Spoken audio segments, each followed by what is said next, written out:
Syederulun, seorang pemuda berinisial FR 27 tahun, ditemukan tak bernyawa di kamar indekos di Jalan Masjid Dalam 2, Cilandak Timur, Pasar Minggu, Jakarta Selatan pada Senin 13 Juni 2022. Jasad korban pertama kali ditemukan oleh penghuni indekos lainnya bernama Hendy. Mulanya, Hendy mencium bau tak sedap dari dalam kamar FR. Ia pun melaporkan hal tersebut kepada pemilik kos-kosan. Hendy di lokasi Senin malam meminta izin kepada pemilik kosan untuk bongkar kaca karena pintunya dislot dari dalam.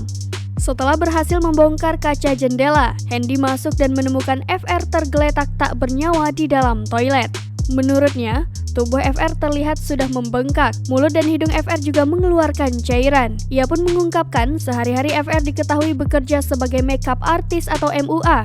Namun demikian, Hendy mengaku tak terlalu mengenal sosok FR, sebab FR merupakan penghuni baru di indekos tersebut.